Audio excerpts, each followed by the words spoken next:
반도체 융합기술 강의 시작하도록 하겠습니다. 이번 시간은 이제 저번 시간에 못한 스냅백 브레이크다운에 대해서 살펴보도록 하죠. 스냅백 브레이크다운. 결론부터 말하자면은 여러분들 이 그래프를 보면 돼요.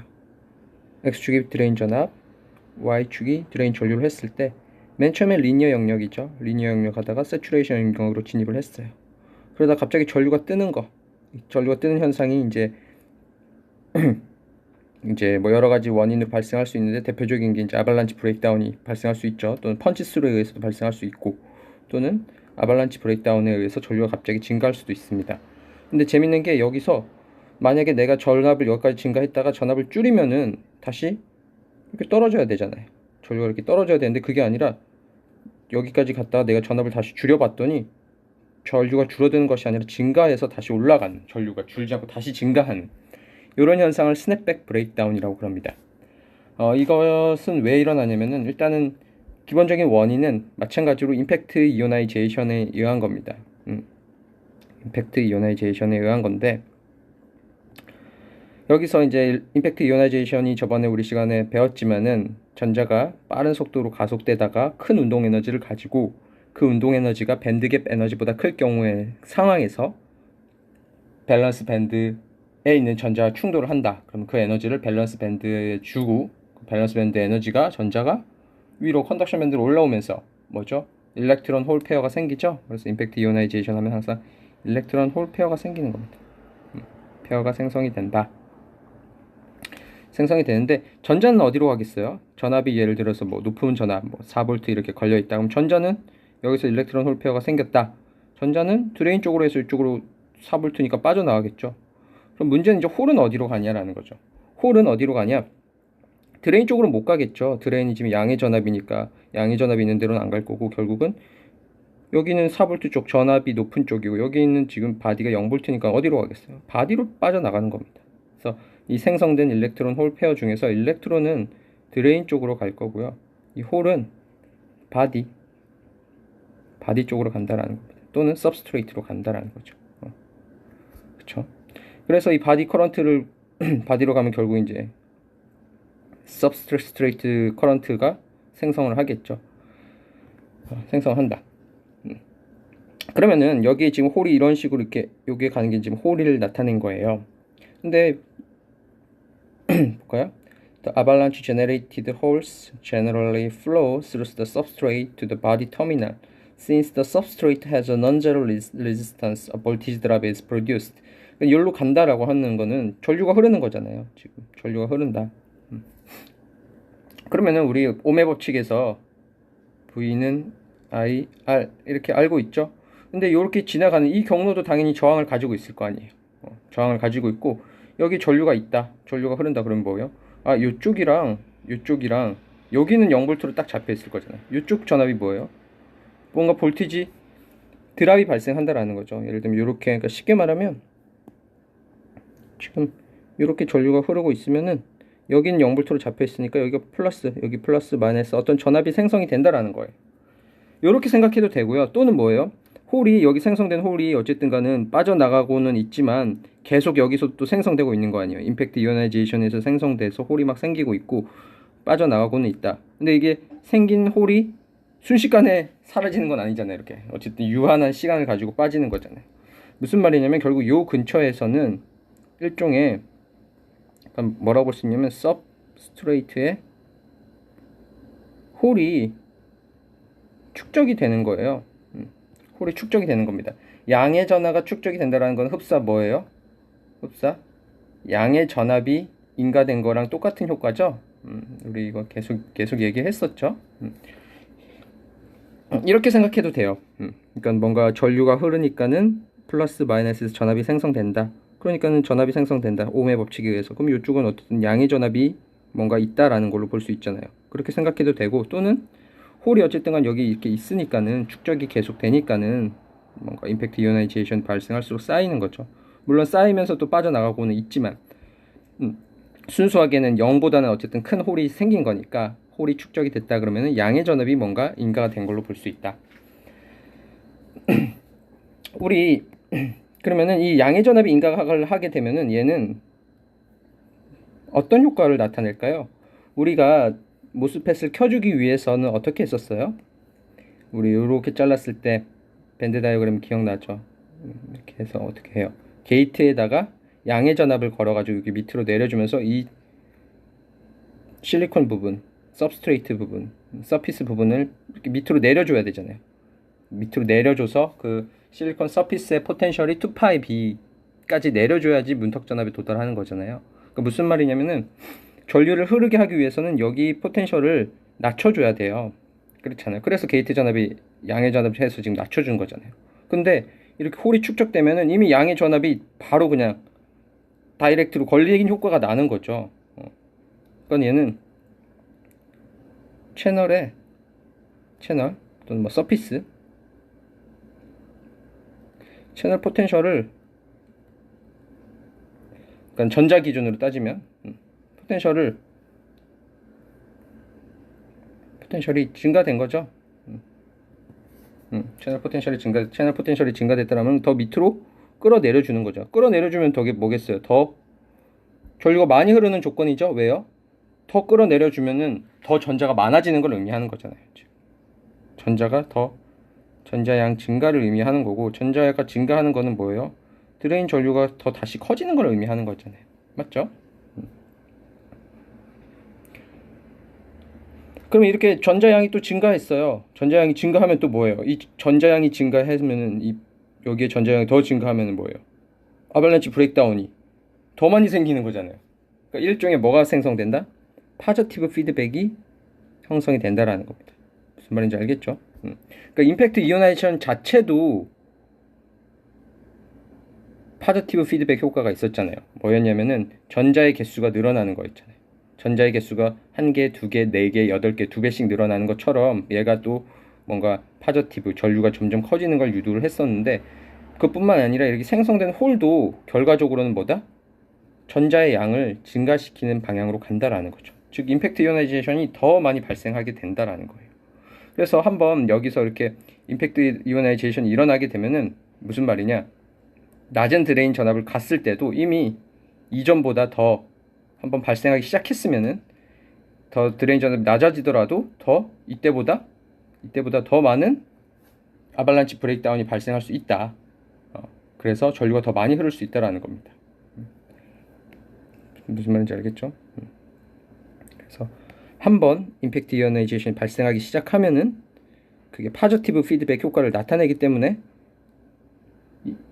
이전에는 이제 안 일어나는 순간이었잖아요. 이 전압에서는. 근데 이번에는 뭐냐면 한번 일어나기 시작하고 다시 내려갔어요. 근데 한번 일어나기 시작했으면 이미 파저티브 피드백으로 더 전압이 낮음에도 불구하고 계속 유지가 될 수 있다라는 거죠. 그래서 전류가 많이 흐른다. 이런 거를 스냅백 브레이크다운이라고 합니다.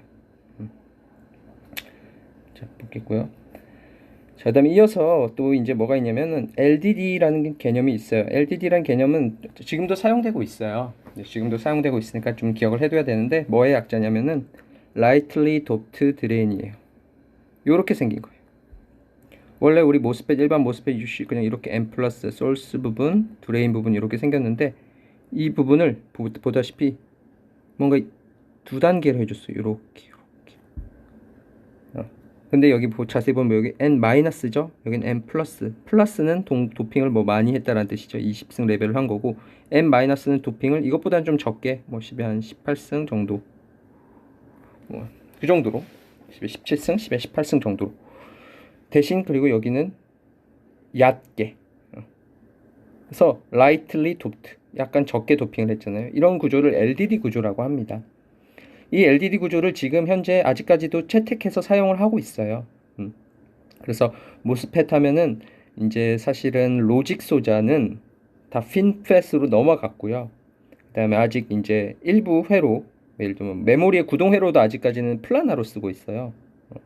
그러니까는 로직 회로, 대표적인 게 그냥 CPU 칩이라고 생각하면 돼요. CPU 칩과 칩 또는 뭐 핸드폰 칩, 이런 거는 이제 뒤에서 우리가 배운 핀팻으로 넘어갔고요. 그 다음에 메모리에도 메모리를 구동하는 회로가 있을 거 아니에요. 메모리 구동하는 회로, 또는 뭐 기타 뭐 아날로그 회로 등은 아직까지 플라나 그냥 평면 형태, 우리가 그냥 알고 있는 이런 평면 형태를 쓰고 있는데, 그냥 플라나 형태가 아니라 뭐다? LDD 구조의 플라나를 지금 쓰고 있습니다. 현재 2020년 기준으로. 그래서 아직 쓰고 있다. 그럼 왜 이런 모양을 해주면은 좋은지를 살펴보면은, 결론적으로 말하면은 일렉트릭 필드를 줄일 수 있었어요. 줄일 수가 있는 겁니다. 그러니까 일렉트릭 필드는 항상 어디 근처가 세요? 드레인 근처가 일렉트릭 필드가 제일 세죠? 왜냐? 드레인 근처가 핀치오프 영역이 되거나, 아니면 핀치오프가 안 생기더라도 어쨌든 전자형이 작은 곳이다. 즉 저항이 큰 부분이기 때문에, 저항이 큰 부분에서 볼티지 드랍이 많이 발생을 하죠. 그 주변에. 그러니까 거기 일렉트릭 필드가 큰 거잖아요. 일렉트릭 필드라는 건 결국 전압, 양변 사이의 전압 차잖아요. 단위 양전하당. 그래서 근데 그 부분을 일렉트릭 필드가 세게 걸리는데, 그 세게 걸리면은 이상한 문제들이 발생했잖아요. 이런 스냅백 브레이크다운이 발생할 수도 있고, 아발란치 브레이크다운이 발생할 수 있고, 그 비이상적으로 전류가 갑자기 증가하는 현상들이 발생할 수 있잖아요. 그거를 막아줄 수 있다라는 겁니다. 일렉트릭 필드를 낮출 수가 있다라는 거. 그래서 결론적으로 말하면 드레인 쪽에 일렉트릭 필드를 조금 감소시킬 수 있다. 그래서 브레이크다운을 좀 줄일 수 있다라는 거예요. 그거는 왜 그런지 이제 이 그림을 한번 볼까요? 오른쪽 그림을 보게 되면은, 그러니까 여기 점선이 그냥 일반적인 모스펫이라고 생각하면 돼요. 점선이 일반적인 모스펫일 때 지금 Y축이 뭐냐면은 일렉트릭 필드를 나타낸 거죠. 물론 X방향, 우리 여기서 말하는 일렉트릭 필드는 X방향이겠죠? 전류가 흐르는 방향. 근데 이게 점선일 때가 이런 형태의 일렉트릭 필드가 되는 거고요. 근데 이거를 LDD 구조는 뭐냐? 이 파란색 선 요렇게 만든 거예요. 요렇게. N-. 자, 그러면 이렇게 되면은 무슨 효과가 있냐면은, 예를 들면은 요쪽 부분에서 예를 들면 핀치오프가 발생한다라고 해볼게요. 예를 들어서 핀치오프가 발생하는 지점이 우리가 VD 세츄레이션 전압에서 핀치오프가 발생할 거고요. 채널 전압을 살펴볼게요. 채널 포텐셜을 살펴보면 할 거고,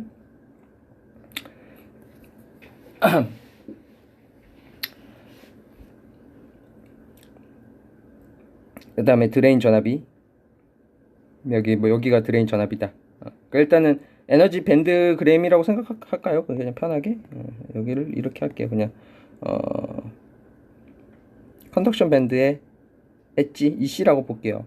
VD 세츄레이션이 있고, 여기 드레인 전압이, 이 부분이 이제 예를 들면은 핀치오프 영역이 되는 거잖아요. 핀치오프 영역 맞죠? 핀치오프 영역. 핀치오프가 안 일어나더라도 어쨌든 전자가 적은 영역이다. 이렇게 걸리는 건데, 지금 요게 이제 일반적인 모스펫인데, 얘는 어떻게 되냐면은 이렇게 보면은 M 플러스인 지점을 조금 이쪽 뒤로 밀어줬어요. 그러니까 여기 드레인 전압이 있는 그 부분을 조금 더 오른쪽으로 시프트를 한 거죠. 여기가 시프트가 했고요. 그러면은 그리고 요 M 마이너스 부분은 뭐예요? 원래는 핀치오프 영역인데, 여기에 지금 원래 핀치오프 영역인 곳에 핀치오프 원래는 영역인 곳에 전자를 의도적으로 박아두었잖아요. 원래 핀치오프 영역이었으니까는 저항이 뭐예요? 저항이 컸을 거예요. 근데 그 부분에 이 부분에 M-를 지금 넣어놨으니까 그냥 전자를 미리 좀 박아 놓은 거예요. 상대적으로 핀치오프가 아니게 되는 거겠죠. 의도적으로 전자의 양을 좀 늘려놨으니까. 그러니까 이때는 뭐냐면 저항이 조금 감소할 거예요. 저항이 조금 감소한다. 저항이 감소했으니까 뭐예요? 일렉트릭 필드가 적게 걸리겠죠. 아니면은 이렇게 생각해도 되죠. 얘를 조금 이렇게 뒤로 밀었으니까 여기 사이의 채널 포텐셜은 이렇게 될 거예요. 그러니까는 요 그림을 보게 되면은 점선인 일반적인 모스펫의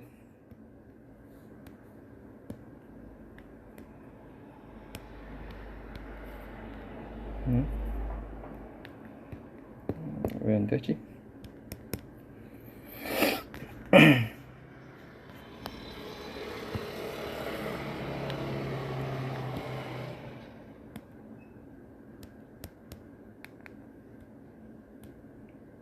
잠시만요.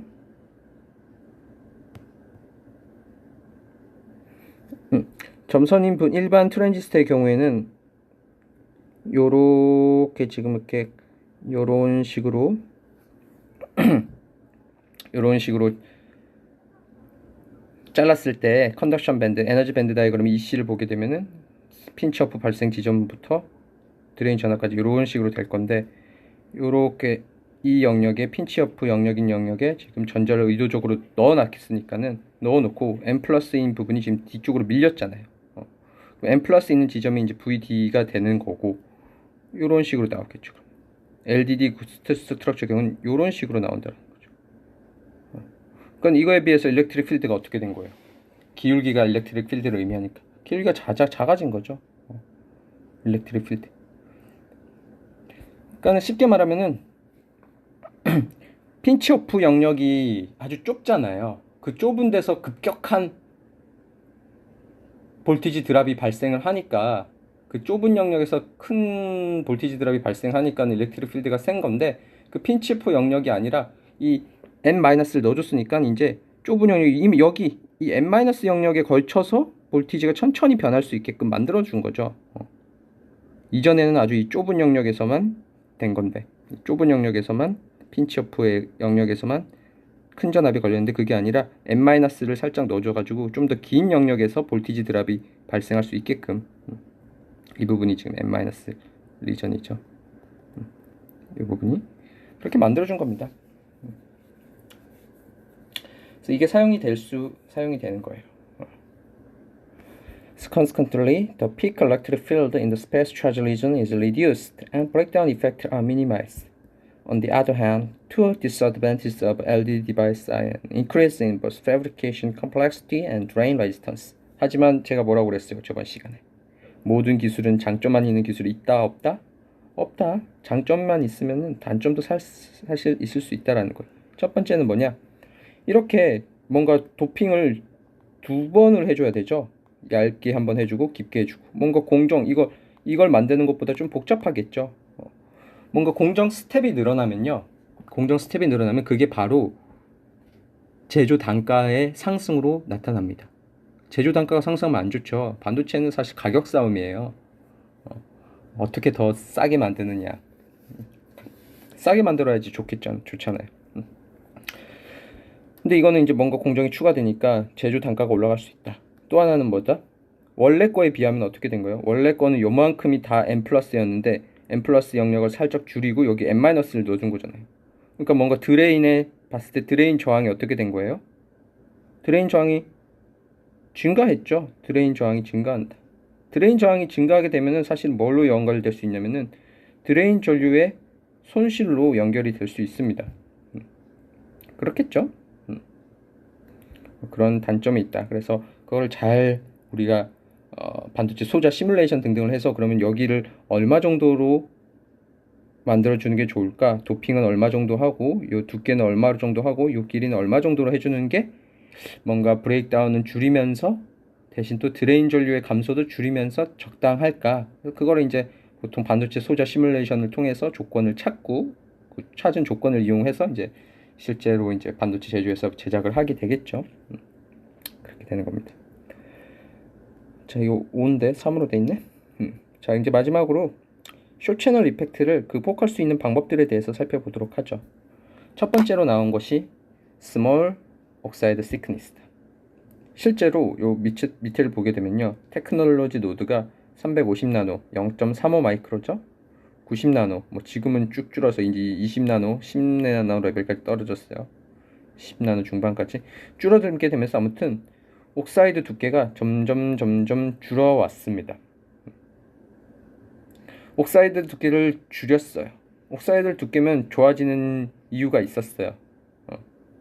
첫 번째는 뭐냐? 옥사이드 두께를 줄이면은 C옥스가 증가하죠. C옥스가 증가하게 되면은 온커런트가 증가하잖아요. 온커런트식 기억나죠? 온커런트식. 어쨌든간 자세한 건 까먹어도 내가 뭐라고 그랬어요? 여기 앞에 뭔가 뮤 모빌리티가 있었고, 옥사이드 캐패시턴스가 있었고, L분의 W가 있었고, VGS 빼기 VT 뭐 이런 식이 있었죠. 여기 뭐 제곱일 때도 있고. 이 정도는 기억을 해둬야 돼요. 정확한 식은 까먹더라도. 요런 것들이 들어간다. 그쵸? 그 옥사이드 캐패시턴스가 증가하니까 온커런트가 증가하고, 온커런트가 증가하면 회로 스피드가 빨라지니까 좋겠죠. 그래서 줄여왔고요. 또 줄어들었을 때 좋은 점은 뭐였냐? VT 롤오프를 줄일 수 있었죠. 이건 우리 저번 시간에 했었죠. VT 롤오프를 줄일 수 있다. VT 롤오프랑 관련된 게 뭐였어요? 요 세 가지 텀 있었잖아요. 세 가지 텀. VT 롤오프가 줄어드니까 좋은 거예요. 복습하자면은 VT 롤오프가 줄이려면은 항상 뭐였어요? VT 롤오프를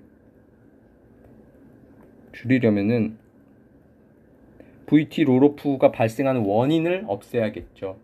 VT 롤오프가 발생하는 원인이 뭐였어요? 우리는 채널이 뭐예요? 게이트에 의해서 컨트롤 되기를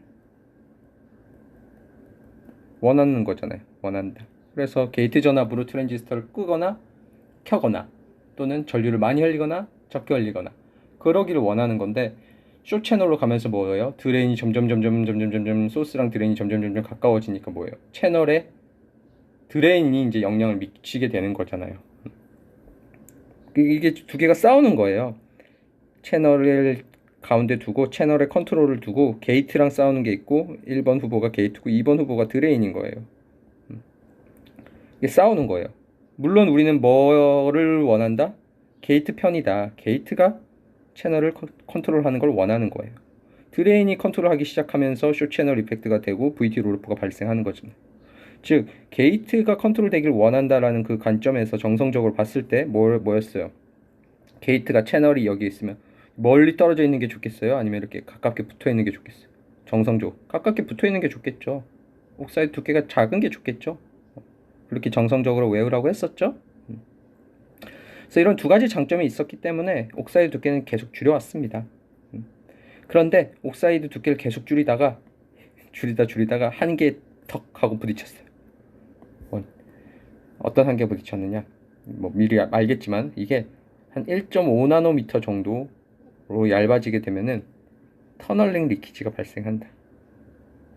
즉 모스펫으로 따지면은 전자가 요렇게 그냥 가기로 원하는데 여기가 얇아지다 보니까 여기 위로도 간다라는 거죠.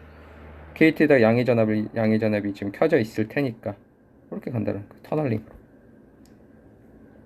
이거는 그 상황을 나타내는 거예요. 여기가 게이트고요. 여기가 채널이죠. 우리가 전자가 이렇게 가는 거예요. 이걸 우리가 정확하게는 뭐라고 그래요? 디렉 터널링이라고 그러죠. 디렉 터널링이라고 합니다. 이렇게 되는 거 디렉 터널링. 그게 일어나는 정도가요. 대략 한 1.5나노미터부터 유의미하게 발생해 하고 있어요. 이 기준은 좀 기억해둬도 좋아요. 1.5나노미터 정도가 되면은 터널링 리키지를 더 이상 무시할 수 없는 영역이 된다. 그래서 오른쪽 그래프는 옥사이드 두께에 따른 게이트 커런트가 뭐겠어요? 그러니까 원래는 이 게이트 커런트가 여기 게이트는 뭐예요? IG 하면 게이트 커런트는 0이기를 원하는 거잖아요. 전류가 흐르면 안 돼요. 근데 전자가 터널링으로 넘어가면서 뭐예요? 전자가 터널 넘어서 이렇게 가면은 게이트 전류가 생기는 거겠죠? 그래서 게이트 커런트는 이제 터널링에 의해서 생길 수 있는 겁니다. 근데 아무튼 옥사이드 두께가 줄어들수록 뭐예요? 게이트 커런트가 그렇게 증가하고 있죠. 그렇게 된다. 그래서 1.5나노미터 이하로는 이제 못 줄이게 된 거예요. 그럼 이제 사람들이 난리가 난 거죠. 야, 옥사이드 두께 줄여야지 모스펫 특성 좋아지고 그다음에 숏 채널도 좋아지는데 이거 어떡하냐? 큰일 났네. 이거 어떡하지? 그래서 또 많은 반도체 관련 엔지니어들이 이 해결책을 찾기 위해서 노력을 했겠죠. 노력을 당연히 했겠죠. 노력을 했다. 그래서 도입을 한 게 바로 그 유명한 하이K 게이트 다이렉트를 쓰자. 우리 SiO2를 원래 썼었는데 이거 대신에 게이트 옥사이드로 SiO2 대신에 하이K 게이트 다이일렉트릭을 쓰자라고 됐어요. 그래서 현재는 이 하이K 게이트 다이일렉트릭을 적용을 하고 있어요. 하프늄 옥사이드를 쓰고 있습니다. 하프늄 옥사이드를 쓰고 있다. 하프늄 옥사이드는 여기서 K가 뭐냐면요. 그거예요. 엡실론 R이에요. 엡실론 R. 이거 우리 배웠죠. 엡실론은 엡실론 제로 곱하기 엡실론 R. 이게 퍼미티비티구죠. 퍼미티비티구. 얘가 뭐예요? 엡실론 제로가 진공의 퍼미티비티고요. 엡실론 R이 뭐예요? 렐러티브 퍼미티비티라고 그러죠? 또는 같은 말로 뭐예요? 다이일렉트릭 컨스탄트라고 그러죠? 유전상수죠. 우리나라 말로 유전상수. 다 같은 말이에요. 그리고 이거를 우리가 그냥 K라고 지금 보는 겁니다. 그래서 이 하프늄 옥사이드 같은 경우에는 이 렐러티브 다이일렉트릭 컨스탄트가 한 24 정도 돼요. 근데 그 값이 실리콘 다이옥사이드는 한 4 정도거든요. 그러니까 한 6배 정도 커요. 6배 정도 크다. 그러면 이 엡실론이, 그러니까 결론적으로 엡실론이 6배 정도 크다라는 거죠. 그럼 이게 무슨 의미를 가지냐? C옥스죠. 자, 우리가 중요한 것은 사실은 C옥스잖아요. C옥스가 뭐예요? 옥사이드 두께분의 엡실론 옥사이드잖아요. 그럼 얘가 뭐예요? 옥사이드 두께분의 엡실론 제로 곱하기 엡실론 R 이렇게 될 거 아니에요. 맞죠? 그러니까는 엡실론이 크다 그러면은 C옥스가 커지는 거예요. 동일한 옥사이드 두께에 대해서 C옥스를 키워줄 수 있다라는 거예요. C옥스가 중요한 거잖아요. 우리 저번 시간에 아까 봤지만 전류에서 중요한 것이 결국 뭐예요? C옥스잖아요. 여기 쇼채널 관점에서도 뭐 수식에는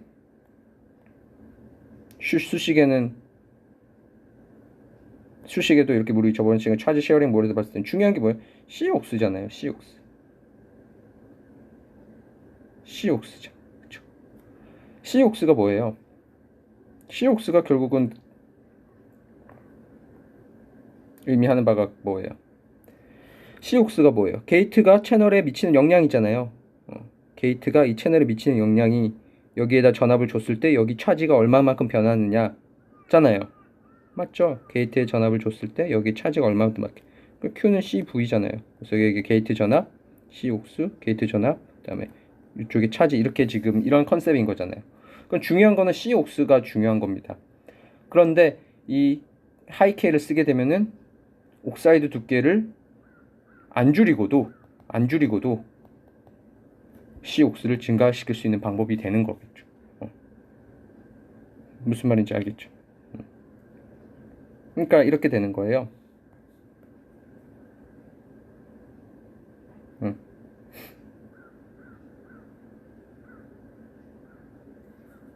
예를 들면 SiO2 1나노미터는 하프늄 옥사이드를 했을 때는 거의 무슨 두께랑 거의 똑같은 효과를 우리가 얻을 수 있다? 6배 차이니까 6나노미터.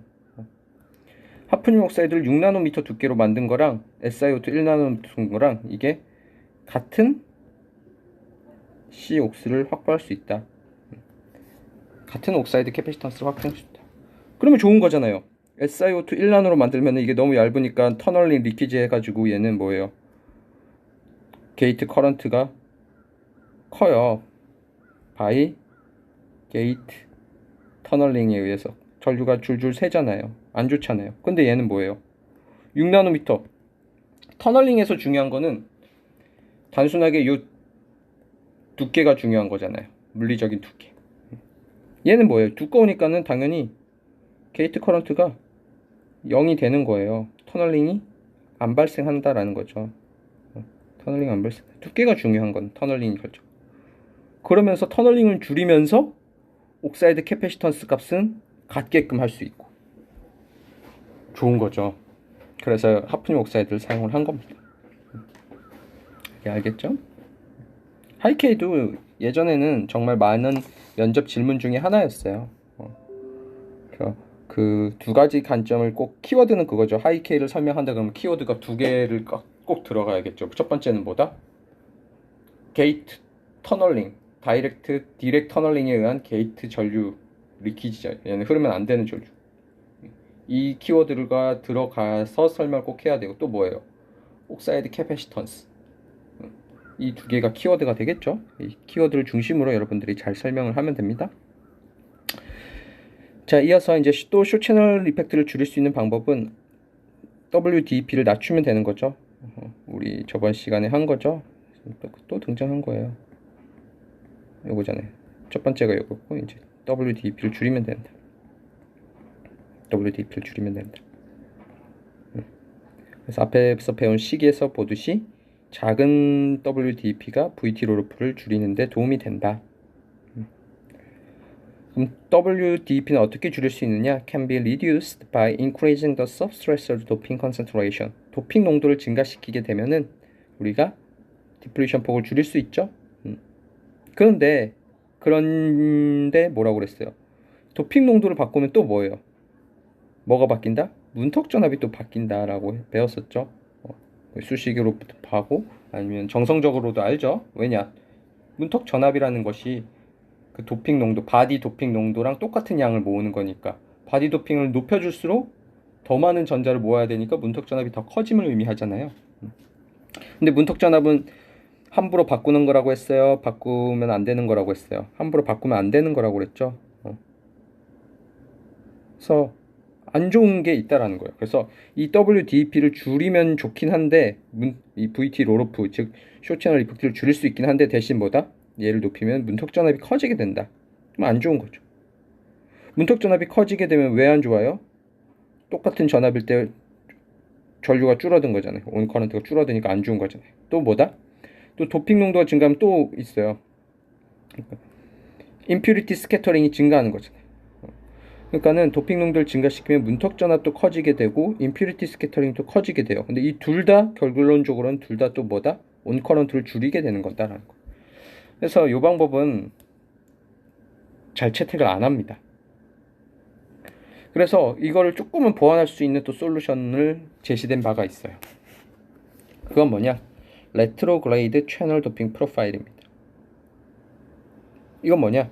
이런 거예요. 아, 그러면 이런 거죠. 여기 채널 부분 실제로 전류가 흐르는 부분은 문턱 전압 부분 도핑은 얘는 그냥 이 부분이 도핑 농도 높아지게 되면 뭔가 안 좋은 일들이 이렇게 온커런트가 또 떨어지는 게 있으니까 놔두고 그러면은 채널 부분이 아니라 요 밑에 부분 약간 깊숙한 부분만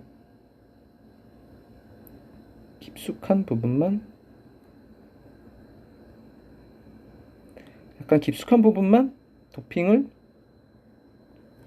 높여주자. 여기를 도핑을 높여주게 되면은 막 임퓨리티 스캐터링 전류가 지나다니는 곳이니까 안 좋아지는 거죠. 문턱 전압도 높아지게 돼요.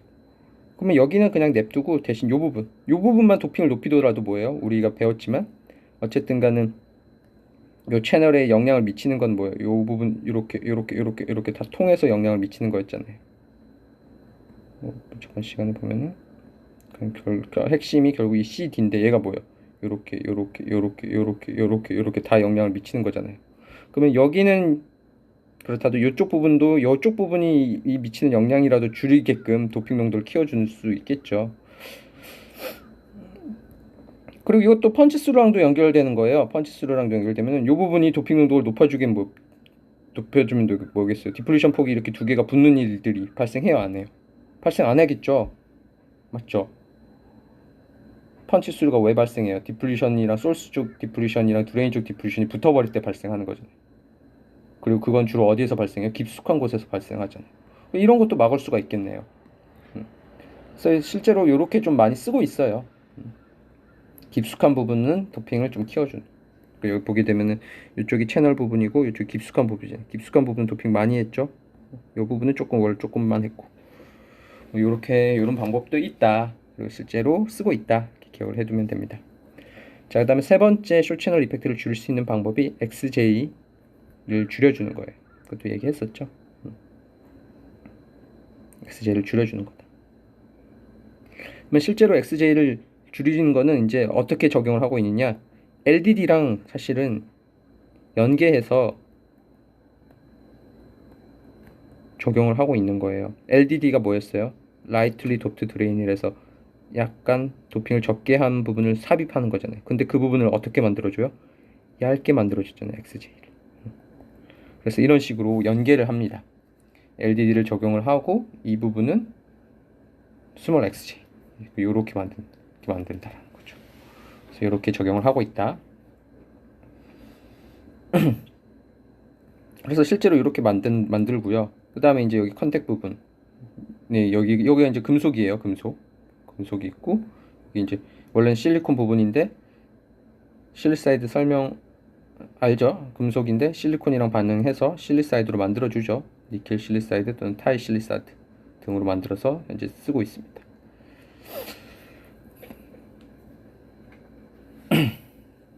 근데 이 스몰 XJ를 만드는 거는 약간 이슈가 있어요. 이슈가 있다. 이게 뭐냐? 우리 뒤에 뒤에 이제 공정 챕터에서 좀 얘기를 좀 살짝 해줄 텐데, 이거를 만들 때 어떻게 하냐면요, 도핑을 해주잖아요. 도핑은 어떻게 해주냐면은 이온을 가속시켜서 때려줘요. 도펀트를 가속시켜서 때려주는 겁니다. 그럼 도펀트들이 슝 이렇게 해서 퍽 박히는 거예요. 퍽 박히는 거예요. 내가 얇게 만들고 싶다 그러면 약한 에너지로 가속시키면 되겠죠.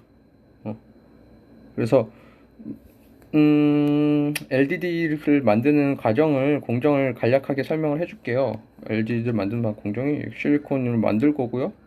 그 다음에 실리콘 옥사이드를 기르고요. 또 뭔가 게이트를 형성을 했겠죠. 그렇죠? 또 여기 도핑을 해줘요. 내가 N타입으로 도핑을 한다. 그럼 얘가 가속시켜서 여기 도펀트들이 바뀌겠죠. 도펀트들을 이렇게 가속시켜서 박아 넣어줍니다.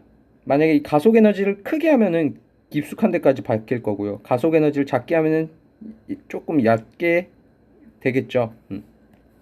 그리고 이제 넣어주는 개수를 우리가 컨트롤하면은 여기 원하는 농도를 만들어줄 수 있겠죠. 만듭니다. 그래서 뭐 대략적으로 한 10에 18승 정도 되게끔 10에 17승에서 10에 18승 정도로 만들었어요. 그 다음에 어떻게 하느냐, 여기에 사이드월이라는 걸 만들어요. 사이드월을 만드는데, 이것도 다음 공정 챕터에서 좀 얘기를 해줄게요. 만들고 나서 그 다음에 다시 또 한 번 임플란트를 다시 해줘요. 이번엔 어떻게 해주겠어요? 10에 20승으로 만들어줘야 되니까 더 많은 개수를 넣어줘야 되고, 그 다음에 또 깊숙하게 만들어야 되니까 더 큰 가속으로, 큰 에너지로 가속시켜서 박아 넣어줘야겠죠. 뭐 이런 식으로 만듭니다. 자, 근데 물론 문제는 뭐냐면은, 이렇게 도핑은, 여러분들이 기억할 게, 도핑은 어떻게 하냐면은 이온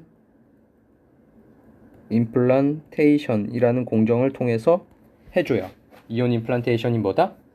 가속시켜서 박아 넣어주는 거예요. 가속시켜서 충돌시로 박아 넣어주는데, 이게 높은 에너지로 가속시켜서 퍽 박아주게 되면은 어떤 일이 발생하느냐? 뭐냐? 실리콘에 데미지가 발생을 해요. 무슨 말이냐면, 실리콘은 원래 싱글 크리스탈 단결정이니까 실리콘이 딱딱 다이아몬드 스트럭처로 예쁘게 딱딱딱딱 배열되어 있잖아요. 근데 갑자기 엄청 큰 에너지로 뭔가 가속해서 퍽 때리니까 뭐겠어요? 막 충돌 다다다다 하면 뭐 포탄을 맞은 것처럼 막 황폐화가 되면서 다이아몬드 스트럭처가 막 흐트러지겠죠? 다이아몬드 스트럭처가 깨지는 거예요. 다이아몬드 스트럭처가 깨진다. 그러면은 이게 다이아몬드 스트럭처 깨지면은 뭔가 정상적인 반도체 동작을 안 할 수가 있겠죠. 정상적인 반도체 동작을 하려면 뭐예요? 공유결합을 해야 되잖아요. 그 공유결합이 정체였잖아요. 우리 에너지 밴드 다이어그램 맨 처음에 할 때 뭐였어요? 밸런스 밴드에 있는 게 공유결합을 이루는 거고, 그러면서 공유결합을 이루고 있는 게 있고, 공유결합을 못 이루고 혹시 공유결합을 탈출한 게 컨덕션 밴드고, 이렇게 되는 거 있잖아. 그 공유결합이 깨지면은 에너지 밴드 다이어그램이 이상해지면서 우리가 알고 있는 반도체가 좀 아니게 되는 거예요. 그래서 어떻게 해주냐면은 이 데미지를 발생할 수밖에 없는데, 데미지가 발생할 수밖에 없는데, 이 데미지를 회복시켜주기 위해서 어닐링이라는 걸 해줘요. 어닐링, 어닐링. 또는 뭐 그냥 어닐 이렇게 얘기해도 되고요. 이거 뭐냐면 고온에서 가열을 해줘요. 고온에서 최소 800도씨 정도 되는 데서 가열을 해주게 되면 원자가 다시 약간 이동을 할 수 있게 되니까, 이동을 하면서 자기 자리라는 건 뭐 원래 뭐예요? 원래 다이아몬드 스트럭처 자리로 이동을 하면서 다시 공유결합을 예쁘게 짜자자작 해서 다시 우리가 알고 있는 그 반도체로 돌아갈 수 있게 되는 거죠. 그래서 도핑을 하게 되면은 항상 어닐링을 해준다. 근데 문제는 이렇게 고온에서 가열하게 되면 뭐예요? 확산이 일어나는 거죠. 실리콘 원자가 이렇게, 원자도 이렇게 돌아다니면서 자기 자리 찾아가는데 이 도펀트들도 확산이 일어날 거예요. 그러니까 예를 들면은 여기는 지금 도펀트가 예를 들어서 N타입으로 했으니까 뭐 아세닉을 넣어줬다라고 해볼까요? 아세닉을 넣어줬는데 여기는 고농도고 여기는 또 아세닉 없잖아요. 여기 확산이 일어난다라는 거. 자, 그럼 이런 확산이 일어나면은 스몰 xj를 만들기가 쉽겠어요? 어렵겠어요? 어렵겠죠. 이게 확산이 일어나면 이게 다시 이렇게 퍼진다라는 거죠. 이렇게 퍼진다. 확산으로 퍼져버려요. 퍼진다라는 것 자체가 뭐예요? xj가 다시 증가해 버리는 거잖아요. 맞아요? 그렇죠. 그러면 이 확산을 어닐링을 하게 되면은 뭐다? 정리하면 의도치 않은 도펀트 확산. 뭐 의도치 않은이란 말은 뺄까요? 어쨌든 도펀트 확산이 일어난다. 도펀트 확산이 일어난다는 말은 이게 퍼지는 거니까 xj가 증가할 수 있다. 그러니까는 xj를 작게 만들기가 힘들어진다라는 겁니다. 자, 그래서 이거 읽어볼까요? In order to keep this junction shallow, only very short annealing at the lowest necessary temperature is used to activate the dopant and anneal out the implantation damage in the crystal in 0.1 sec or 1 microsec. 그래서 XJ를 얇게 만들려면은 이 어닐을 아주 짧게 해줘야 된다라는 거예요. 어닐을 너무 오랫동안 하면 뭐예요? 오랫동안 하면 더 오랫동안 확산이 일어나면서 더 확 퍼져버릴 거 아니에요. 그러니까 확산은 시간을 줄여야 된다. 그래야지 이게 퍼지는 거를 조금이라도 최소화할 수 있다라는 겁니다. 그래서 뭐 이렇게 사용을 하고 있다라는 거예요. 아주 0.1초나 1마이크로세크나 이렇게 아주 플래시 어닐링, 뭐 이걸 레이저 어닐링, 뭐 이렇게 얘기를 해요. 자세한 건 몰라도 될 것 같고, 그래서 이렇게 시간을 줄인서 해야지 만들 수가 있다라는 겁니다. 자, 그래서 그렇게 만드는 게 쉽진 않다라는 거고요. 그 다음에 또 이렇게 아까 얘기했지만 이렇게 쉘로우 정션, LDD 구조의 쉘로우 정션을 만들게 되면 단점이 뭐다? 뭔가 저항이 증가한다. 그래서 온커런트가 줄어들 수 있는 여지가 있다라는 거죠. 자, 그래서 또 사람들이 생각한 게 어떤 걸 생각했냐면요. 야, 그러면 여기 뭔가 도핑으로 해가지고 얇게 만드는 건 어렵잖아. 맞잖아요. 도핑으로 얇게 만든 건 어렵고, 또 도핑으로 만들게 되면은 뭔가 뭐예요? 저항이 또 커지는 거잖아요. 저항이 커진다. 야, 그러면 도핑을 하지 말자. 소스 드레인은 그냥 여기 어차피 여기는 다 캐리어가 많은 데면 되는 거니까 도핑하지 말고 그냥 소스 드레인을 도핑으로 만들 게 아니라 그냥 메탈로 써보자. 이런 또 아이디어들이 있었어요. 메탈 소스 드레인을 쓰자. 그리고 이 메탈은 아주 얇게 만들 수 있잖아. 그리고 얘는 얇게 만들기도 쉽고 도핑을 안 하니까 얇게 만들기도 쉽고 얘는 저항도 작으니까는 괜찮다 않느냐라는 겁니다. Low resistance because 이 부분은 저항이 작으니까. 그런데 모든 기술은 뭐다? 또 단점이 발생할 수 있다는 거죠. 뭐냐? 여기 반도체랑 메탈이랑 접합하게 되면 뭐예요? 메탈 실리콘이 하면은 금속 반도체 접합이죠. 그리고 이 바디 도핑을 많이 안 했을 경우에는 항상 뭐다? 이게 샤키 컨택이 발생하죠. 샤키 컨택 우리 반도체 소재에서 배웠었죠. 샤키 컨택이 발생한다라는 거예요.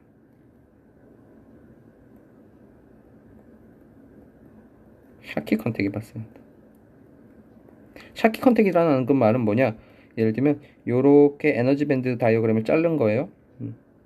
이 부분 금속이죠. 금속의 에너지 밴드는 어떻게 항상 그래요? 금속은 밸런스 밴드, 컨덕션 밴드 이런 개념이 없죠. 밴드 갭이 없죠. 그러니까 페르미 레벨만 이렇게 있는 거죠. 있는 거고. 그다음에 여기 실리콘 부분이 있는 부분인데 여기 뭐냐면 여기 뭐가 있어요. 이렇게 뭔가 벽이 딱 하나 있는 거예요. 벽이 이 벽이 이 벽, 이 벽 이게 뭐냐? 여기를 백큐ම් 레벨이라고 하면 우리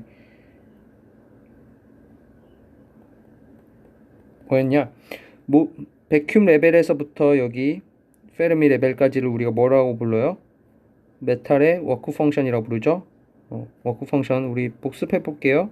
워크 펑션이 뭐예요? 백큐ම් 레벨에서부터 페르미 레벨까지를 워크 펑션이라고 그러죠. 물론 여기는 에너지 밴드니까 워크 펑션은 단위가 사실 볼트 단위이기 때문에 여기는 이 길이로 해주면 여기도 Q를 곱해주면 되겠죠. 이렇게 되는 거고요. 그 다음에 백큐ම් 레벨에서 실리콘의 EC까지 이걸 뭐라고 해요? 일렉트론 어피니티라고 그러죠. 이것도 배웠죠. 얘는 뭐다? 백큐ම් 레벨에서부터 EC까지. 근데 이 워크 펑션이나 일렉트론 어피니티는 다 뭐다? 물질의 고유 성질이에요. 고유 성질 이렇게 정해져 있어요. 정해져 있다. 그럼 정해져 있기 때문에 그리고 뭐예요? 결국 이 길이에서 이만큼 뺀 거, 이 길이는 지금 고정이 됐고 이걸 빼주면 이게 있을 수밖에 없다라는 거죠. 그리고 이 부분은 이렇게 절벽, 이 벽이 있다라는 거죠. 이 벽, 이 벽을 뭐라고 그래요? 이 벽의 높이를 우리가 샤키 베리어라고 그러죠. 그러니까 전자가 이렇게 쭉 가려고 하는데 막고 있어서 못 가는 거예요. 전자가 가려고 하는데 막고 있어서 잘 못 가요. 그래서 만약에 이게 얘는 지금 이제 게이트 전압이 0V인 거고요. 만약에 내가 게이트에다가 더 큰 양의 전압을 가했다, 문턱 전압 큰다. 그러면 이제 채널 부분이 딸려 내려가니까 얘가 밑으로 내려가는데 요 높이는 뭐다? 요 높이는 물질의 성질에 의해서 고정되는 거예요. 우리가 전압을 준다라고 해서 이 워크 펑션이 바뀌거나 일렉트론 어피니티가 바뀌는 게 아니잖아요. 고정되어 있는 거예요. 고정된 상황. 이 높이는 고정된 상황에서 이제 여기만 이렇게 내려가는 거예요. 그러면은 전자가 넘어가려는데 이 베리어가 있으니까 좀 넘어가기 힘든 거예요. 물론 조금은 넘어갈 수 있겠죠. 여기 더 큰 에너지를 가지는 전자 일부가 있을 테니까 넘어갈 수 있을 거고요. 그다음에 여기서는 약간의 터널링도 발생을 해서 좀 넘어갈 수도 있을 거예요. 근데 어쨌든 베리어가 있으니까 넘어갈 수 있는 양이 조금 줄어든다.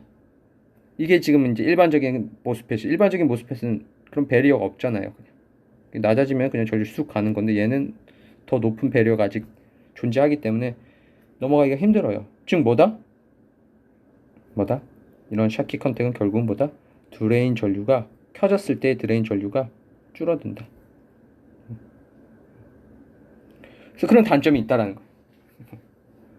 좋긴 좋은데 쇼 채널 이펙트를 확실하게 줄일 수 있는 건 맞는데 대신 온 커런트가 줄어드는 또 단점이 있는 거죠. 그래서 또 실제 적용은 아직 안 되고 있어요. 아직 적용은 안 되고 있다. 일부에서는 하려고도 계속 트라이 하고 있고 뭐 그러고 있습니다. 자, 그 다음에 또 이제 쇼 채널 이펙트를 줄일 수 있는 방법으로는 뭐가 있냐면은 이제 앞에 이제 세 가지 관점에서 봤죠. 옥사이드 두께, 디플리션 폭, XJ 세 가지 관점에서 봤으면 이제는 뭐냐면은 야, 우리 모스펫의 구조를 한번 바꿔보자. 새로운 스트럭처를 한번 도입을 해보자. 그래서 여러 가지가 도입이 됐고 사용이 됐고 연구가 됐어요. 물론 지금 현재 최후의 승자는 핀팻이 되어 있어요. 핀팻이 뭔지는 알고 있을 거고요. 다시 한번 보여줄 거예요. 그래서 새로운 구조가 있습니다. 첫 번째 나온 게 UTB 모스펫이랑 SOI라는 개념이에요. UTB는 울트라 씬 바디의 약자예요. 여기 안 나와 있나? 안 나와 있나? 여기 있죠. 울트라 씬 바디 의 약자 UTB의 약자예요.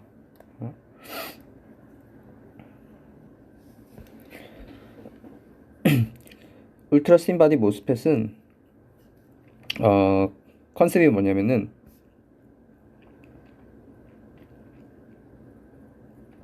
이거예요. 결국은 우리가 아까 항상 말했지만은 채널에 대한 영향력을 가지고 이게 게이트와 드레인이 싸우고 있는 거죠. 그렇죠. 그래서 지금 이제 이 부분은 이제 그러니까 항상 우리는 뭐냐? CG랑 CD를 비교했을 때 CG가 되기를 원하는 거예요. 이게 뭘 의미한다? 게이트 영향력. 뭐에 대한? 채널에 대한. CD는 뭐다? 드레인의 채널에 대한 영향력인 거죠. So we wanna maximize the gate to channel capacitance and minimize the drain to channel capacitance. 그런데 뭐냐면은 이 채널이 게이트 근처에 있을 때는 그나마 게이트에 가깝겠죠. 근데 이렇게 깊숙이 떨어진 곳은 뭐예요? 게이트랑 더 멀어졌으니까 오히려 게이트의 영향력에서 더 멀어지게 되죠. 그래서 주된 리키지 패스가 주로 어디에로 많이 흐르겠어요? 이쪽 밑으로 많이 흐르겠죠. 음. 그러니까 즉 채널이 밑으로 이렇게 내려갈수록 즉 게이트랑 멀어질수록 얘는 뭐다? 게이트에 의한 영향력보다 드레인에 의해서 컨트롤될 가능성이 높아진다. 그래서 실제로 우리 펀치스루도 봤을 때 펀치스루 전류가 어디로 흐르는 거였어요? 밑으로 흐르는 거였죠. 밑으로. 이 부분은 채널이랑 게이트랑 가까운 부분 그나마 게이트에서 컨트롤이 되는데 이 깊숙한 부분은 게이트에서 멀어졌기 때문에 드레인에 의한 영향이 커서 여기로 이제 리키지가 줄줄줄 새는 거죠. 그래서 컨셉이 뭐냐면 그러면 여기로 줄줄줄 새는 거니까 이 부분을 그냥 잘라버리자 라는 겁니다.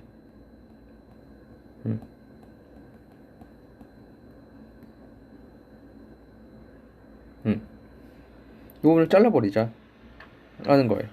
그래서 보게 되면은 UTB가 도입된 거예요. 그래서 여기 보면 이 그림을 보게 되면은 요 밑에 SiO2로 돼 있죠. 그 위에 얇은 실리콘이 3나노미터만 있는 거예요. 여기 SiO2가 있고요. 여기에 실리콘이 3나노미터만 있는 거예요. 그리고 여기 게이트, 그 다음에 여기 옥사이드 만들고 게이트, 드레인을 만든 거죠. 그러니까 여기를 SiO2, 원래는 여기가 실리콘인데 SiO2로 만들었으니까 뭐예요? 얘는 절연체니까 요 밑으로 돌아다니는 전류가 없겠죠. 그래서 울트라 씬 바디, 실리콘에 해당하는 이 바디가 울트라 씬이 된 거예요.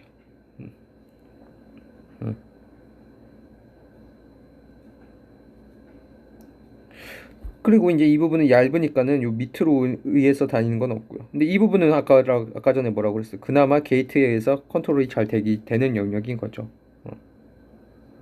그런데 이렇게 실리콘을 얇게 만들었을 때 문제는 뭐냐면 여기가 소스가 될 텐데 소스랑 드레인도 아주 얇아져요. 소스랑 드레인이 얇아지게 되면은 무슨 일이 발생하냐면 저항이 커지죠. 저항이 커지면 뭐예요?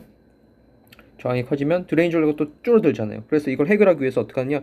그럼 소스랑 드레인 이 부분은 위로 이렇게 더 두껍게 만들어주는 거예요. 위로, 위쪽으로 이렇게 위쪽으로. 그래서 보면 여기가 실리콘인데 여기 드레인은 더 위에 이렇게 만들어주죠. 위. 그럼 뭐다? 이걸 이제 우리가 레이지드 소스 드레인이라고 합니다. 그러면 이 부분은 또 두꺼워졌으니까는 저항이 줄어드니까 저항이 줄어들음에 의한 온 커런트 감소도 해결할 수 있겠죠. 그래서 이 소자 구조 알겠죠? 밑으로 지나다닐 수 있는 누설 전류를 원천적으로 차단. 그리고 실리콘을 얇게, 대신 너무 얇으면 소스 드레인 저항 커니까 소스 드레인은 어쩔 수 없이 크게 두꺼운 게 좋으니까 두껍게, 대신 밑으로 간 게 아니라 위로 간 거지. 이렇게 밑에는 SiO2니까 이게 UTB 모스펫입니다.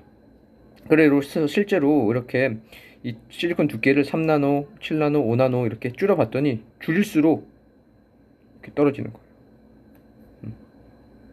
줄일수록 떨어지더라. 즉 뭐였다? 게이트 전압이 0V일 때 리키지 커런트가 축축축 감소한 거죠. 문턱 전압은 어떻게 돼요? 문턱전압 뭐 대략적으로 뭐 어디를 자르던 간에 어쨌든 간 뭐예요? 문턱전압은 살짝 증가하고 있는 거죠. 그러니까 문턱전압이 증가했다라는 건 뭐예요? VT 롤오프가 적게 일어난 거겠죠. 원래 롱 채널일 때 여기였는데 VT 롤오프가 크다면 여기까지 떨어졌을 건데 실리콘의 두께를 3나노미터로 줄였더니 조금만 떨어진 거죠. 그쵸? 그래서 이렇게 좋아지는 겁니다. 또 뭐가 좋아졌어요? SS가 좋아졌잖아요. 슬롭이 더 급격해졌잖아요. 그쵸? SS도 뭐랑 관련이 있어요? SS 뭐랑 관련이 있었어요?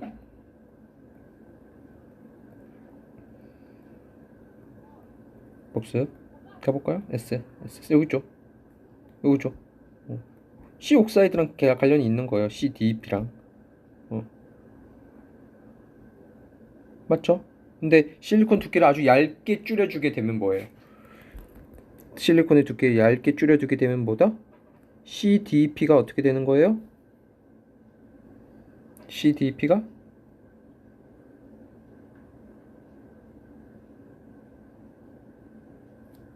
어떻게 되는 거죠? CDEP가 줄어드는 게 되는 거죠.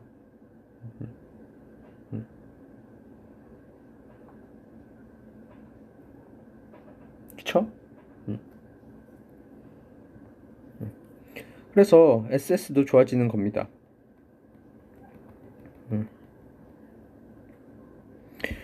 자, 그러면은 여기 밑에가 이렇게 SiO2잖아요. 그래서 일반적인 웨이퍼가 사실 두 가지 종류가 있어요. 일반적인 웨이퍼는 벌크 웨이퍼라고 해서요. 그냥 통짜로 다 실리콘인 웨이퍼를 벌크 웨이퍼라고 합니다. 그리고 이렇게 특수하게 밑에 SiO2가 있길 원하는 웨이퍼가 있어요. SiO2 위에 실리콘이 얇게 있는 이런 거를 우리가 SOI 웨이퍼라고 그래요. 실리콘 옥사이드 위에 실리콘이 얇게 있는 이런 웨이퍼를 SOI 웨이퍼라고 합니다. SOI를 실리콘 온 인슐레이트라고 그래요. 그래서 SOI는 그는 엄밀하게 말하면 이런 거죠.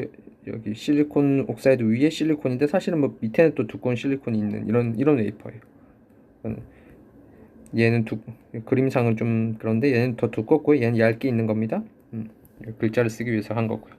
그래서 이런 웨이퍼를 SOI 웨이퍼라고 하는데 SOI 웨이퍼는 이제 어떻게 만드느냐? SOI 웨이퍼를 만드는 방법이 나와 있는데요. 일단 웨이퍼 두 장을 준비를 하고 웨이퍼가 있으면은 이거를 옥시데이션을 해요. 이렇게 SiO2를 만들어 줍니다. 어떻게 만드느냐? 실리콘이랑 산소를 결합시켜서 SiO2를 만들어 줘요. 고온에서 산소가스를 불어넣으면은 이렇게 SiO2가 형성이 되겠죠. 그 다음에 수소 이온을 임플란트로 이렇게 박아 넣어줘요. 점선이 있는 데까지 박아 넣어줍니다. 그리고 이 실리콘 웨이퍼랑 얘는 그냥 일반 벌크 웨이퍼가 되겠죠. 벌크 웨이퍼랑 이렇게 붙입니다. 그리고 고온에서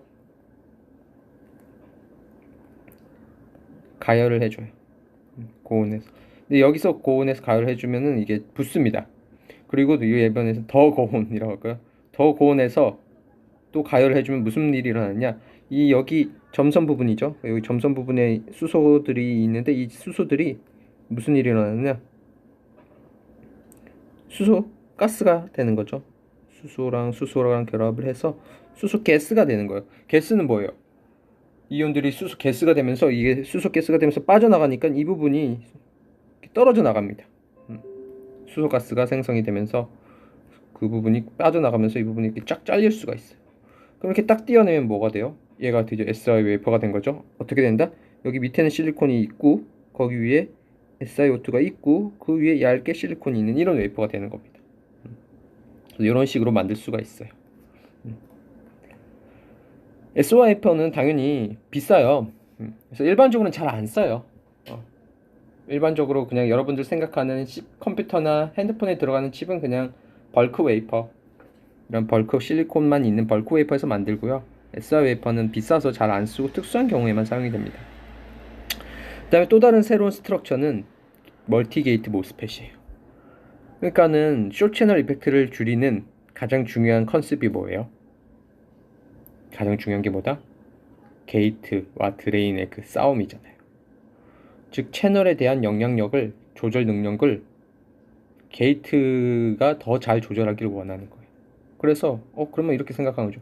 야, 모스펫이 게이트가 하나가 아니라 게이트의 영향력을 키우기 위해서면 그럼 모스펫을 게이트를 여러 개를 달아주면 되지 않겠느냐라는 겁니다. 그래서 이게 이거예요. 더블 게이트. 실리콘이 있고요. 소스 드레인이 있고 게이트를 양쪽에 단 거예요. 그럼 하나일 때보다 게이트가 하나일 때보다 더 영향력이 커지겠죠.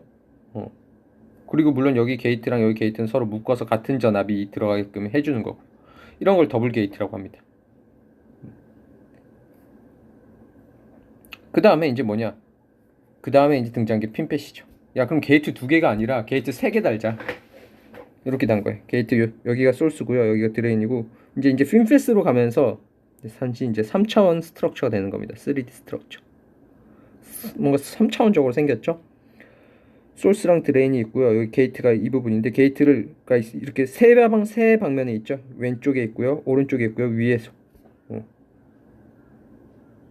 뭐 이제 얘는 다 또 거의 비슷한 컨셉인데 여기 핀 높이를 낮춰준 거 아니면 얘는 이렇게 둥그렇게 해준 거. 둥그렇게 해주면 뭐예요? 만약에 여기는 지금 여기가 옥사이드인데 아예 이렇게도 만들 수 있겠죠. 이 옥사이드가 없애버리고 완전히 둘러싸게. 그러니까 여기 단면을 자르면은 여기 실리콘이 있고 여기 게이트 다이렉트릭 옥사이드 게이트가 아예 그냥 전면을 감싸게 이렇게도 만들 수 있겠죠. 음. 이렇게 게이트가 실리콘을 완전히 감싸는 구조를 우리가 게이트 올 어라운드 스트럭처 이렇게 얘기도 해요. 그러니까 어떻게 보면은 더블 게이트보다 더 한 거죠. 더블 게이트는 양면에 있는 건데 그게 아니라 아예 그냥 감싸버리면 더 게이트가 영향력이 커질 거잖아요. 이걸 이제 그래서 이걸 GAA 이렇게 많이 얘기해요. 그래서 현재는 핀펫 구조인데요. 이런 걸 핀펫이라고 그래요. 뭐냐? 요 위에 이 핀이 이걸 핀이라고 하죠. 이걸 핀이라고 하는데 이렇게 솟아 있는 거 있잖아요. 이걸 핀이라고 하는데 이 핀이 마치 뭐 물고기의 그 지느러미처럼 생겼다 해서 그렇게 이름이 지어진 겁니다. 핀펫인데 현재는 이 핀펫이 사용되고 있고 그게 이제 앞으로 이제 이쪽으로 넘어가려고 현재 연구가 되고 있습니다. 근데 여기서 말한 핀펫은 보면 여기 옥사이드잖아요. 옥사이드 이 부분은 실리콘이죠. 그래서 맨 초기에 제안된 핀펫은 SOI를 기반으로 했어요. SOI 핀펫이라고 합니다. 이게 이제 사실은 미국의 버클리 대학의 이 책의 저자인 최민우 교수 쪽에서 제일 먼저 핀펫을 제안을 했어요. 근데 SOI 기반이었어요. 그런데 SOI는 뭐예요? 단점이 있죠? 비싸다고 그랬잖아요. 그래서 SOI 웨이퍼 말고 벌크 웨이퍼에서 만들어 보자 라고 해서 이제 대안된 게 이거예요. 이게 바로 3000 벌크 핀펫입니다. 3000 벌크 핀펫. 이게 바로 현재 사용되고 있는 소자 구조예요. 여러분들 컴퓨터나 스마트폰에 들어가는 칩에 들어가는 트랜지스터 스트럭처 이렇게 생겼어요. 그리고 이 벌크 핀펫은 참고로 개발자가 서울대 이종호 교수님이 개발을 하셨어요. 특허권자를 가지고 있죠. 원천 특허권자를 가지고 계시고 사실 서울대 이종호 교수님은 제 지도 교수님이시기도 합니다. 내가 서울대에서 박사할 때 그 지도 교수님이 우리는 연구 그룹이어가지고 세 분이서 같이 하셨는데 그 중에 한 분이세요. 지금 저랑도 연구 과제도 같이 하고 계시고 제가 존경하시는 분인데 이 부분이 이 벌크 핀펫을 특허를 제일 먼저 했고 근데 이게 또 재밌는 일화를 좀 말해주면은 사람들이 생각하는 게 비슷하잖아요. 사실은 연구하는 게 뭐 완전 독창적인 것도 하는 경우도 있지만 비슷비슷해요. 그러니까 이런 거잖아요. SOI가 아니라 벌크에서도 뭔가 만들 수 있지 않을까? 사람들 생각할 수 있잖아요. 근데 그래서 이 이종 교수님께서 인텔보다 특허 출원이 한 일주일이었나? 그 정도 빨랐어요. 그래가지고 원천 특허가 된 거죠. 그러면 인텔은 더 늦게 하니까 무효가 되는 거고요. 그래서 지금 이분은 인텔로부터 막대한 특허권을 받고 계십니다. 그래서 돈을 많이 버셨죠. 서울대 이종호 교수님은 사실은 맨 처음에는 그랬었어요. 맨 처음에 이제 제가 박사 초년자 때는 같이 막 연구 과제 발표하러 갈 때 그 우리 이종우 교수님께서 이렇게 아반떼, 그 당시에 아반떼 몰고 막 이렇게 저랑 같이 연구 과제 발표하고 그랬던 기억이 있는데, 이 벌크 핀펫이 이제 전 세계적으로 사용이 되면서 지금도 사용이 되고 있으니까요. 갑자기 돈을 막 받으신 거죠. 인텔로부터 막 돈을 받고 이래가지고 지금은 이제 BMW 타고 다니시고 그러십니다. 자, 아무튼 이 벌크 핀펫이 현재 사용되는 구조다. 이 벌크 핀펫은 뭐냐면은 특징이 이렇게 돼 있어요. 장점 보면은 UTB 효과, 멀티게이트 효과, 위스 인크리즈 효과, 벌크 서브스트레이트, 이 네 가지 장점이 있는 거예요. 먼저 UTB는 뭐다? 실리콘이 아주, 이렇게 보면 뭐예요? 아주 얇은 거잖아요. 실리콘이 얇은 거예요. 그러니까는 게이트로부터 멀리 떨어져 있는 곳이 없는 거잖아요. 음. 이 부분이 이제, 그러니까 아까 요 구조로 따르면 요 두께가 사실은 핀펫에서는 이 폭이 되잖아요. 그리고 여기는 얇게 만들 수 있는 거죠. 그러니까 게이트로부터 멀리 떨어져인 그런 누설 전류 영역을 제거한 효과. 그다음에 게이트가 한쪽, 왼쪽 면, 오른쪽 면, 윗면 세 개 효과. 그다음에 뭐냐? 이 핀 높이를 우리가 증가시키면 어떻게 돼요? 그러니까 이 구조에서 실제 랭스와 위스가 있을 거예요. 우리가 모스펫식 보면은 L분의 오메가 들어가고 뮤N COX 들어가고 VGS 빼기 VT 이런 텀들 들어가는 기억나죠? 그래서 L은 이 구조를 잘 이해를 해야 되는데, L은 어떻게 되냐면은 여기 이 부분이 되겠죠? 이게 게이트 랭스, 이쪽이 소스고 드레인이니까 요 길이가 랭스가 될 겁니다. 그럼 위스는 뭐냐? 위스는 요거예요. 여기 노란 선 보이죠? 요 길이를 H라고 하면 H고요. 여기 핀 폭을, 요 폭을 W라고 할게요. 그러면은 W 핀이라고 할까? W 핀, 여기 H 핀이라고 할게요. 그러면 위스는 어떻게 되겠어요? 전류가 흐르는 위스가 요면 H 핀이 하나 있을 거고요. 더하기 윗면 W 핀이 있을 거고요. 또 더하기 이 왼쪽 면 H 핀, 이렇게 되겠죠? 음. 자, 우리가 근데 만약에 이 H 핀은 더 높일 수도 있잖아요. 더 높게 만들 수도 있겠죠. 더 높이면 뭐예요? 디바이스 위에서 봤을 때 디바이스는 면적은 증가하지 않는데, 이걸 높이만 키워주게 되면은 위스를 증가시킬 수 있어요. 전류를 증가시킬 수 있다라는 거죠. 이건 좋은 거죠. 옛날에 플라나로, 이게 플라나 모스펫입니다. 플라나 모스펫은 뭐예요? 여기가 랭스, 여기가 위스잖아요. 여기가 랭스가 되고 여기 위스가 되는데, 내가 전류를 똑같은 전압을 걸었을 때 전류를 키워주기 위해서는 위스를 키워주면 되는데, 얘를 위스를 키워주게 되면 디바이스 사이즈 자체가 커지는 거죠. 옆으로 커지는 거잖아요. 근데 얘는 뭐예요? 이 높이만 높여주면 뭐예요? 이 전체 디바이스 면적은 유지한 채, 여기 X 요 길이 요 길이는 유지한 채 전류를 키워줄 수 있는 거잖아요. 그 효과도 있을 수 있고. 그 다음에 이제 또 하나 장점이 뭐냐? 벌크 서브스트레이트라는 겁니다. 벌크 서브스트레이트. 벌크 서브스트레이트. 이 벌크 서브스트레이트는 또 뭐냐? SOI의 단점을 해결할 수 있다라는 거예요. It can solve the drawbacks of the SOI 핀펫의 단점을 해결할 수 있다. SOI 핀펫의 단점이 뭐냐? 두 개가 있어요. 첫 번째는 플로팅 바디 이펙트입니다. SOI에서는 여기가 옥사이드잖아요. 그럼 여기가 채널이잖아요. 실리콘의 바디가, 원래 모스펫은 우리가 배워서 알다시피 뭐예요? 몇 단자 소자예요, 사실은. 4단자 소자죠. 게이트, 소스, 드레인, 그다음에 바디. 근데 SOI에서 만들게 되면 이 바디 컨택을 할 수 있어요, 없어요? 못해요. 이 바디 컨택을 못하게 되면 어떤 일이 발생할 수 있느냐? 이런 일이 발생할 수 있어요. 우리가 동작을, 모스펫을 동작시키다 보면 어쩔 수 없이 뭐가 발생할 수 있어요? 임팩트 이오나이제이션이 발생할 수 있죠? 임팩트 이오나이제이션 발생하면 일렉트론 홀이 생겨요. 일렉트론 어디로 간댔어요? 드레인으로 빠지고, 홀은 어디로 빠져요? 여기 바디 쪽으로 빠질 수가 있는 겁니다. 바디 쪽으로 빠져나가겠죠. 그런데 이 SY 구조에서는 임팩트 이오나이제이션이 생겼을 때 일렉트론은 드레인으로 빠져나갈 수 있는데, 홀은 빠져나갈 공간이 있어요, 없어요? 빠져나갈 공간이 없어요. 그러니까 뭐냐? SOI에서는 임팩트 이오나이제이션으로 일렉트론 홀이 생겼을 때 홀이 못 빠져나가요. 못 빠져나가고 계속 축적이 돼요. 계속 쌓이는 거예요. 계속 쌓인다. 계속 쌓이면 아까 무슨 일이 일어나는 거예요? 계속 쌓이다 보면은 뭐예요? 이게 계속 일종의 계속 채널의 양의 전압이 인가되는 효과잖아요. 근데 그 축적되는 양이 점점 늘어나면 양의 전압이 점점 계속 늘어나는 거예요. 폭주하는 거죠. 그럼 드레인 전류가 어떻게 되겠어요? 계속 증가하는 거예요. 계속 끝이 없이 막 이상해지는 거예요. 이걸 플로팅 바디 이펙트라고 합니다. 바디가 전극 연결이 안 돼 있다라는 거죠.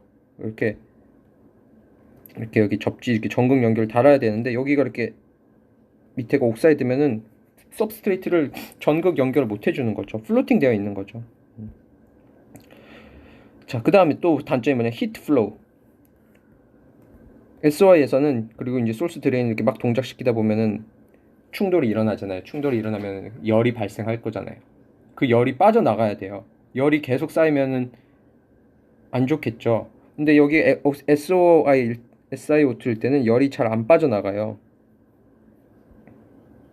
그러니까 여기다 그냥 편하게 SOI 구조를 그리면 얘는 이거랑 똑같이 생겼던데 여기가 그냥 이렇게 잘린 거예요. 여기가 또 그게 SOI 구조였잖아요. SOI 구조에서는 여기서 막 충돌해가지고 열이 발생했을 때 열이 빠져나가야 되는데 이 옥사이드는 열이 잘 안 빠져나가요. 근데 벌크는 뭐예요? 지금 벌크 핀펫은 요 실리콘 부분이 이렇게 연결돼 있어요. 서브스트레이트랑. 그래서 열이 발생해도 여기 밑으로 빠져나갈 수가 있는 겁니다. 그래서 히트도 잘 빠져나갈 수가 있어요. 이런 장점이 있는 겁니다. 그리고 또 뭐예요? 로우 코스트, 가격도 싸고. 그러니까는 SOI 핀펫보다 우세하기 때문에 결국 벌크 핀펫이 사용이 되고 있습니다. 현재. 자, 그러면은 앞으로는 어떻게 될 거냐? 현재는 벌크 핀펫인데 앞으로는 어떻게 갈 거냐? 그래서 많은 반도체의 그 엔지니어들과 그 학자들이 모여서 이런 거를 매년 이제 이렇게 발표를 합니다. IRDS라고 해서요. International Roadmap for Devices and Systems. 앞으로 반도체가 어떻게 갈 건지 이렇게 얘기를 하고 있어요. 그래서 보면은 여기 볼까요? 여기 이제 연도가 있죠. 2018, 20년도, 22년, 25년, 28년, 31년, 34년 어떻게 될 거다. 현재 뭐 로직 기준으로 했을 때 디바이스는 뭐냐? 핀펫이죠. 핀펫이 계속 사용될 거다. 여기 보면 뭐예요? 로직 인더스트리 노드 레인지 레이블링 7나노미터, 5나노미터, 3나노미터. 그래서 여러분들 신문에 보면은 7나노미터급 찾아보세요. 뭐 인텔 이렇게 찾아봐도 되고요. 7나노 이렇게 찾아보세요. 뭐 7나노미터에서부터 뭐 어쩌고 저쩌고. 근데 여기서 착각을 하면 안 되는 게 7나노미터라고 해서 게이트 길이가 7나노미터인가? 그건 아니에요. 얘는 대략적으로 그냥 핀 위스에 오히려 가깝고요. 게이트 랭스는 여기 보이죠? 게이트 피치. 게이트 랭스 여기 보이죠? 게이트 랭스 LG 있죠? 20나노 근처 아직 쓰고 있습니다. 7나노라고 해서 게이트 랭스가 7나노다 이렇게 생각하면 안 돼요. 핀 위스예요. 그러니까 앞에서 말한 핀펫의 기준으로 했을 때 요 부분이 한 7나노미터 정도 된다라고 보면 됩니다. 그렇게 이제 갈 거고요. 그렇게 가다가 여기 밑에 구조도 있죠. 근데 여기 보면 뭐예요? 이제 GAA 이렇게 돼 있죠. GA. 그게 이제 뭐다? 게이트를 완전히 감싼 거예요. 게이트를 완전히 감싼 거다.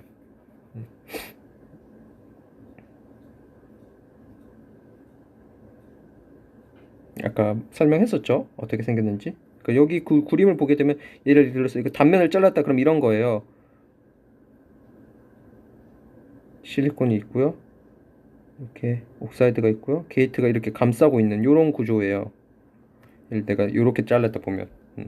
여기 이제 채널이 두 개가 있는 건 여기 두 개가 있으면 여기 하나 더 있겠죠. 게이트가. 요렇게 생긴 구조겠죠. 그렇게 갈 거다. 또 이제 여기서부터는 이제 연구되고 있는 거예요. 앞으로는 어떻게 될 거냐? 이제 사람들이 어떻게 할 거냐? 버티컬하게 생길 수도 있다. 얘 그림 구조는 이해가 될까요? 이 각 구조만 이해를 하고 넘어갈게요. 얘는 어떻게 생긴 거냐면 소스가 밑에 있고 드레인이 이쪽에 있고 여기가 채널이고 게이트가 여기에 있죠. 어떻게 생겼는지 상상이 되나요? 그러니까 이런 구조예요. 여기가 소스가 있고요. 소스가 있고 여기 실리콘 기둥이 이렇게 있고 여기가 드레인이 영역이 되는 거고요. 여기 실리콘 원통으로 있고 여기를 SiO2가 있고 여기 게이트가 이렇게 감싸고 있는 어떤 형태인지 이해되죠? 이거는 채널이 이제 버티컬하게 생기는 거죠. 그래서 여기 보면은 사실은 여기 L이라는 게 있고 V라는 게 있어요. 그러니까 L은 레터럴, LGA 하면 레터럴 게이트 GAA 구조다. VGA 하면 버티컬 GAA다. 얘는 채널이 이렇게 수평적으로 이렇게 있는 거를 레터럴 GAA. 얘는 뭐예요? 수직으로 있죠. 버티컬 GAA 이렇게 부릅니다. 그래서 이렇게 갈 수도 있고요. 그다음에 또 뭐냐? 이 트랜지스터를 이제 더 이상 작게 만드는 건 힘들어요. 여기 사실 여기 빨간색으로 되어 있죠. 빨간색은 의미가 있는데 이 빨간색은 아직까지 만들 수 있는 기술이 없다라는 겁니다. 아직까지 게이트 랭스를 12나노로 만들 기술이 아직 없다라는 거예요. 그러면 이제 못 만든다라는 거예요. 더 작게는. 그러면 이제 방법이 뭐겠어요? 더 이상 작게 만드는 건 힘드니까는 위로 쌓는 방법을 생각하고 있어요. 사람들이. 위로 쌓으면 되지 않느냐. 이제 보면 여기 LGA 3D 하면서 소자 자체를 이제 적층을 한 거죠. 뭐 이렇게 가려고들 지금 연구를 하고 있고 계속 개발하고 있습니다. 근데 어떻게 될지 몰라요. 꼭 이렇게 간다라는 건 아닙니다. 핀펫이 영원히 갈 수도 있어요. 그럴 가능성도 저는 충분히 있다라고 보고 있고 그건 뭐 어떻게 될지 모르는 거예요. 아무튼 뭐 이렇게 다양한 것들이 제한이 되고 있다. 그러니까는 이제 아까 전에 하프늄 옥사이드 같은 거 얘기했었죠. 재료적인 측면에서도 접근을 하고 있고요. 그다음에 소자 구조적인 측면에서도 막 접근을 하고 있고, 그렇죠. 그리고 또 이 구조를 바꾼다는 거는 결국 또 공정이랑 연관이 되니까 공정을 또 어떻게 바꾸느냐 다 연관돼서 계속 사람들이 개발을 하고 있습니다. 자, 이렇게 해서 챕터를 마치고 다음 챕터로 넘어가도록 하겠습니다.